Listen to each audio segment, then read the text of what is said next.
Imagine 6-meter high waves, heat, storm, lack of regeneration, sleep deprivation, loneliness, and rowing 5,000 kilometers with 3 friends across the Atlantic in a small rowing boat. That's the tallest Risky Atlantic Challenge, the hardest rowing race in the world. But why do people do this to themselves voluntarily? I'm Roman and I'm here to tell you the story of Team Swissrow. A story of 4 men from Switzerland who never rowed before and then became the first team from a landlocked country to win this race.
Swissrow did their crossing in 34 days, 23 hours and 42 minutes.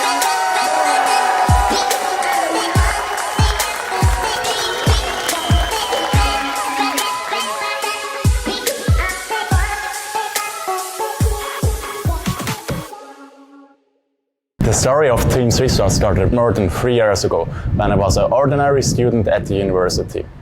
Due to a hip effect, I needed to have a surgery on both of my hips, so I laid down in my hospital bed and had a lot of time to reflect about myself and about my life. I thought, is the normal way the way I want to go? For me, the answer was no. I wanted to experience something different. That's why I called 3 of my close friends out of the hospital bed if they want to row across the Atlantic with me. Every one of them said immediately yes on the phone. First I thought they are crazy because the response was so fast. But well, to row across the ocean, you probably need to be a little bit of crazy. As I said, all 4 of us were non-rowers at the start of the project. So we needed to learn how to row. I mean, you can't cross an ocean with improper technique. So the start was really difficult.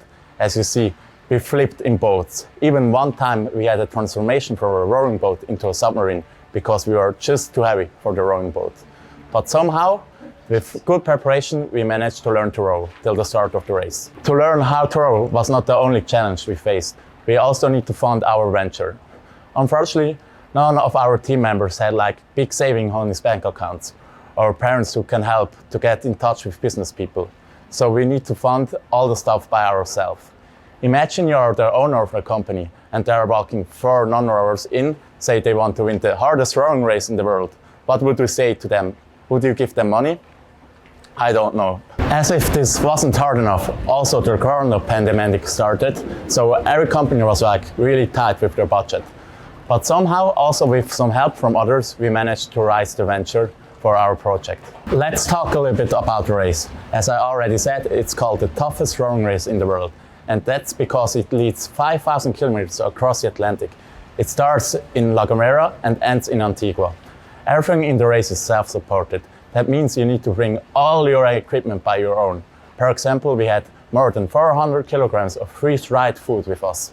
The race started at 12th of December 2021.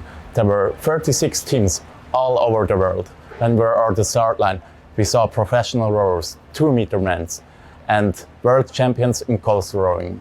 But the beautiful thing about ultra-endurance events like this is biomechanics is just secondary. What really matters is your will to succeed, how tough you are, how well you behave as a team, and how much you want it. Finally the race started and we went full throttle because our goal was to win. We rowed the first 2 days so hard and every day even became more worse and more worse. And there was a certain point I thought, how should I continue like this? I really struggled for myself. But you know what? The answer of that is having good mindset. Have you ever asked yourself how to eat an elephant? The answer of this is piece by piece. This metaphor maybe sounds funny, but I mean with this, if you have like the big, almost unreachable goal, break it down in small goals which are achievable. And suddenly you achieve one of the small goals, then the next one, till the big goal becomes reachable. You should rather row 5,000 times 1 kilometer than 1 time 5,000 kilometers. After those really hard days at sea, something special happened. We got used to it. Our mental state changed. We appreciated the little things more. So we saw breathtaking sunrises, beautiful sunsets, and a lot of wildlife.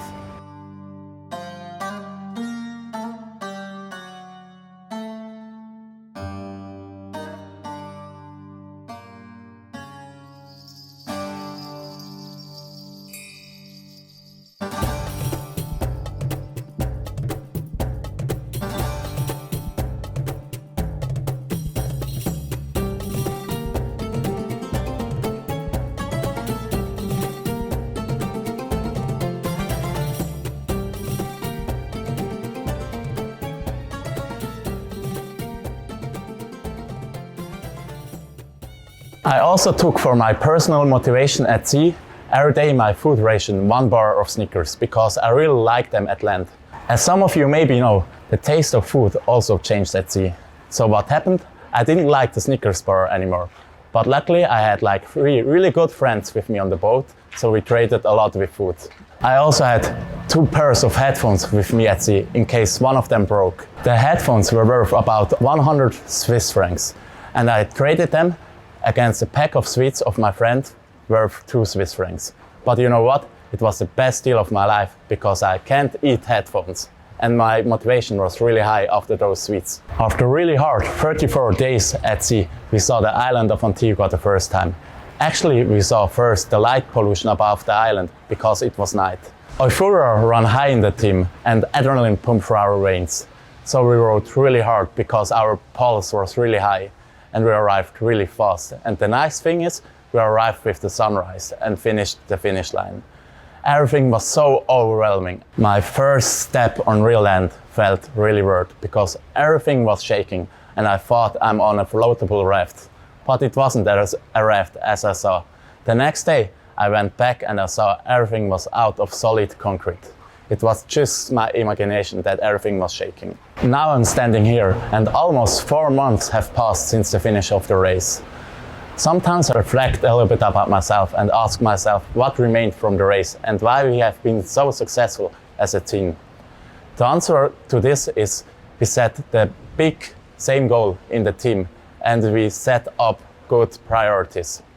Our priorities were the mission, the man and me. The first priority was the mission. Our mission was to row as fast and as safe as possible as friends across the Atlantic. Everything we experienced on our rowing trip, we subordinated to this first priority. The second priority was the man. Give everything you have to the body next to you. That means if I'm starving and my friend is starving as well, I cook food first for my body because that creates positive vibes. And he probably also want to give something back later. Last but not least, the me. Grow personally with a challenge and enjoy.